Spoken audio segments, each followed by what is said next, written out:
What's going on, people? So, once again, got some shoes in the mail, right? Now, I did the unboxing of these. This one I might have done actually on YouTube. There's a side of the box for anybody that cares to see it. Though, at this point, given that these have come out, what? These came out like late November or something, and we're in like early December. I'm pretty sure everybody who cares to see these have like seen them already, because in the Jordan world, like there's always like a whole bunch of reviews to watch. So to the two of you that are probably going to watch this, thanks, I do appreciate it. Now, anyways, moving on past that, quick backstory on these right here. I saw them. I'm not like a huge Jordan 1 guy. I think I've said that before, or anything I've implied it by not really going after any of them. But anyways, I saw these and I was like, that's not terrible, but I'll see what happens, right? So I put in on the little sneakers thing, and it's like, oh, here's your order number. And I'm like, huh, that's different, right? Because that normally doesn't happen. So then I figured, well, I guess I'll just have me another pair of Jordan 1s. This makes the second pair that I bought this year. Now, anyways, so now you know kind of like how I came across these and all that good stuff for the people, the two of you that are watching this. So now we can go ahead and get on into the review on these right here. This is the Air Jordan 1 High Retro whatever in the Bordeaux colorway, right? So there's that for you. Real quick, before we go getting further along, so I have two other Bordeaux shoes, right? I have a pair of 12s and I have a pair of 7s. These right here, I don't know, they're definitely not matching up with either of those as far as contention goes. But either way, let's go ahead and talk about them. Down there on the bottom right, so what you're looking at down there is pretty much just going to be like your standard Jordan 1 outsole, nothing too fancy about it. And that kind of matches up with what you see up here on the midsole. Once again, standard stuff, nothing too fancy about it. And so, the overview shot of the shoes and all that good stuff, you can kind of see there's not a whole lot really going on. A lot of this Bordeaux colorway, a lot of white, a little bit of silver for some odd reason, and some blemishes on the shoe because quality assurance is not good. But yeah, so that's kind of what you're seeing, right? So we're going to get through this hopefully quickly. Down around the toe box and stuff, you got some leather going on, and that's going to be in this sort of Bordeaux color. I assume I would say maroon or something, or burgundy, but whatever. So you got that, right? Feels pretty solid as well. Not solid as in stiff, but solid as in thumbs up. And then up here on the upper part of the toe box, that's going to be whited out leather and all that. You got some nice feeling stuff going on there, and some more of those blemishes like I talked about, so that's fantastic. Moving on over here to the middle section, right on the outside and on the inside, you've got this white leather stuff going on with what I think is a terrible choice of a color in this silver swoosh. I don't know how everybody else feels because I don't think I've watched any other reviews on these, but I don't care for it.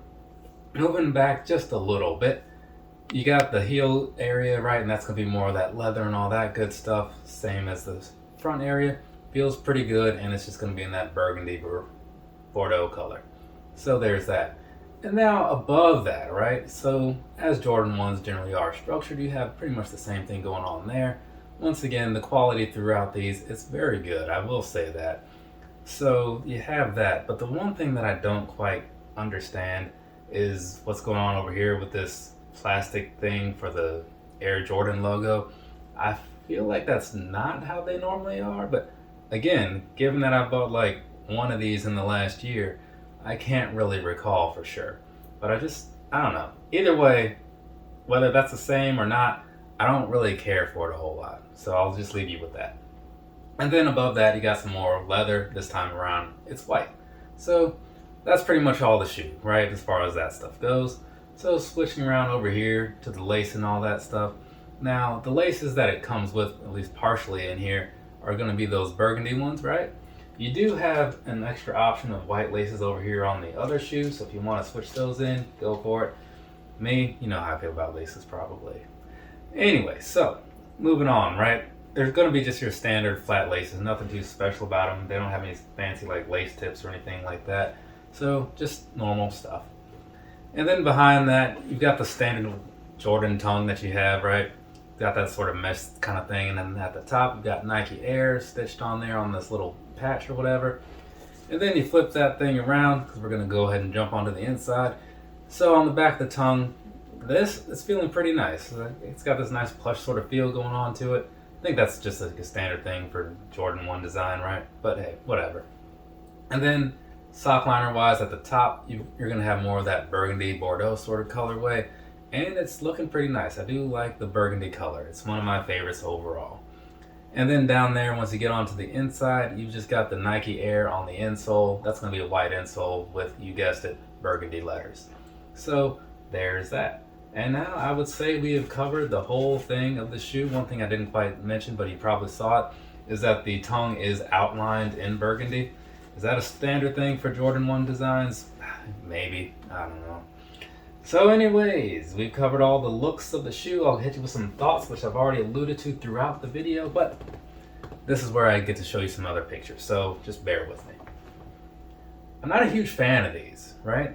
The quality is pretty solid. I can't lie about that.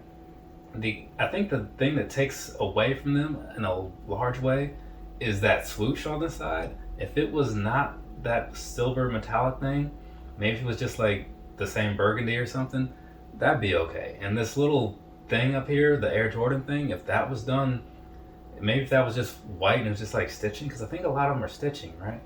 If it was not that, I think this thing would be like fine, just completely fine, you know? But it's not, so it's not. Now anyways though, past that, I do, like I was saying before, I do really like the color that they chose for the most part. How do they compare to my Bordeaux 7s or my Bordeaux 12s? Like they're number 3 easily, right? It'd probably be the 7s, which is a rare thing, and then the 12s, and then these. Just because I don't get a lot of 7s, you know, so when I do get one, it kind of means a lot. Either way, yeah, so these, it's not like a terrible shoe. They just made some missteps, and for that reason, they just don't have a high regard from me. But at least they make up for it with some decent use of burgundy and some pretty solid material. So that's cool. Let's go ahead and move on, talk about some comfort, some sizing, or some lack of comfort, but still sizing. So, I bought these in a 9, right? Now, I've said before that I'm a 9.5 size foot dude or whatever, but to me, Jordan 1s, I would say most people can be fine with like a true to size fit, but to me, they just feel a little roomy, so I go down a half a size, right? I don't suggest that to most people, but I like my shoes to fit the way that I like them to fit. So it comes down to me wearing a lot of like running type shoes and stuff that have a different fit, so I just get used to that. So when it's not that, I don't really care for it. But anyways, true to size for the most part is going to be just fine, right? Anyways, past that, as far as like the comfort and all that good stuff, I mean, when you have nice materials, that does kind of make things feel a little bit better overall, so you got that going on, sure.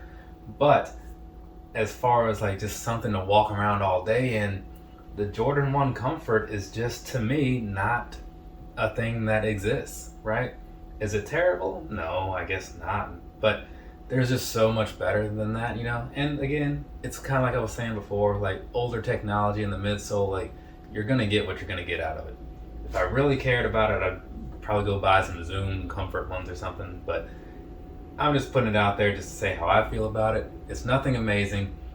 It's fine for short stints, I suppose, but after that, if you need a day-long wear, unless you just want it because of the look, go with something else, right? There's a whole lot of options out there. And I think that concludes everything. So we're just going to go ahead and wrap this video up, and then I'm going to go talk about some 12s, some royalty 12s, right? So let's do that.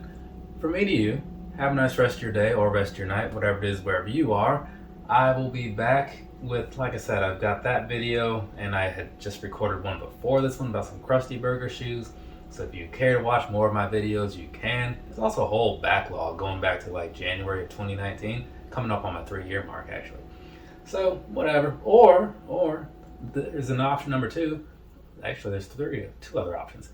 You can watch other videos on YouTube, or you can maybe go outside or something, you know, live a little, right? Go see a concert perhaps. Either way, that's enough rambling out of me. So later, people.